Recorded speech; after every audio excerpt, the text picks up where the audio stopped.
అమరావతి ఎప్పుడు మునుగుతుందో, శత్రువైనా సరే తమ ఇంటికి వస్తే గౌరవంతో ఆహ్వానించి అతిథి మర్యాదలు చేసి మరీ సాగనంపడం తెలుగువారి ఆచారం. ఇక దీన్నే మన దివంగత నేత వైఎస్ఆర్ యాత్ర సినిమా డైలాగ్ రూపంలో చెప్పాలి అంటే, మన గడప తొక్కి సాయమడిగిన ఆడబిడ్డతో రాజకీయం ఏంట్రా అన్నట్టు. అయితే ఇక్కడ ఆంధ్రప్రదేశ్ రాష్ట్ర వినాశనాన్ని, ఆంధ్ర భవిష్యత్తు రాజధాని నిర్మాణాన్ని అడ్డుకుంటున్న వారంతా తెలుగు జాతి శత్రువులే అని చెప్పక తప్పదు. అలాంటి దుర్మార్గుల మధ్య బతుకుతున్న మనం వాళ్లతో, వాళ్ళ ప్రవర్తనతో, వాళ్ళ దుర్మార్గపు ఆలోచనలు చాలా అంటే చాలా జాగ్రత్తగా ఉండాలి. మరీ ముఖ్యంగా ఈ సర్కార్ అకుంఠిత దీక్షతో చేపట్టిన ఆంధ్రుల కలల రాజధాని అమరావతి విషయంలో ఈ సర్కార్ సైతం ఈ మూర్ఖులతో చాలా జాగ్రత్తగా ఉండాల్సిన పరిస్థితి. ఎందుకంటే తాజా విషయమే తీసుకుంటే, కొద్దిపాటి వాన కురిస్తేనే హైదరాబాద్ లాంటి మహానగరం నీట మునుగుతుంది. అంతెందుకు, గ్రీన్ సిటీగా దేశంలోనే టాప్ సిటీస్లో ఒకటైన బెంగళూరు మహానగరం తాజా వర్షాలకు అతలాకుతలమైన సంగతి వార్తల్లో చూశాం.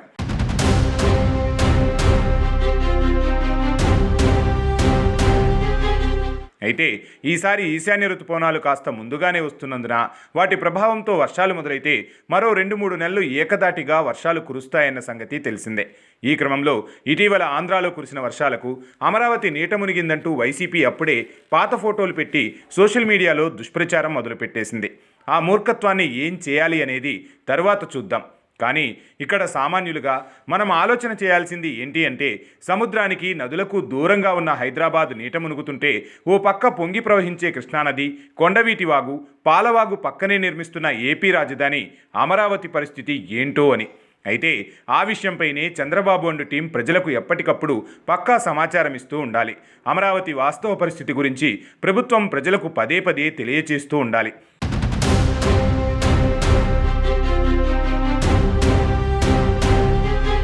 అమరావతి ప్రీప్లాన్డ్ సిటీగా నిర్మిస్తున్నందున ఎంత భారీ వర్షాలు కురిసినా, ఎంత వరదపోటు వచ్చినా ఆ సమస్యలు తలెత్తవు. అండర్ గ్రౌండ్ డ్రైనేజ్ ద్వారా వర్షపు నీరు, వరద నీరు అమరావతి చుట్టూ నిర్మిస్తున్న 3 ప్రధాన జలాశయాల్లోకి వెళ్ళిపోతుంది అన్న విషయాన్ని ప్రజలకు అర్థమయ్యేలా చెప్పాలి.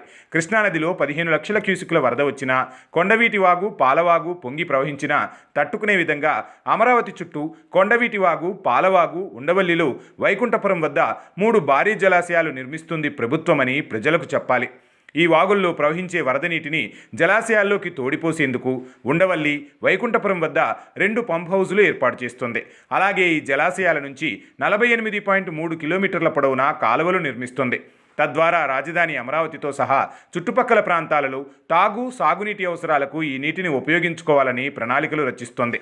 అందుకు అనుగుణంగానే నిర్మాణాలు చకచకా జరిగిపోతున్నాయి. కనుక ఎంత భారీ వర్షం పడినా, వరదలు వచ్చినా అమరావతిలో హైదరాబాద్ వంటి దుస్థితి వచ్చే అవకాశమే ఉండదు అని ప్రజలకు వివరిస్తూనే, మరోపక్క పదే పదే ఆ వైకాపా సన్నాసులు చేస్తున్న దుష్ప్రచారానికి చెప్పుదెబ్బలాగా చాచి కొట్టినట్లుగా నిర్ణయాలు తీసుకోవడం చాలా అంటే చాలా అవసరం.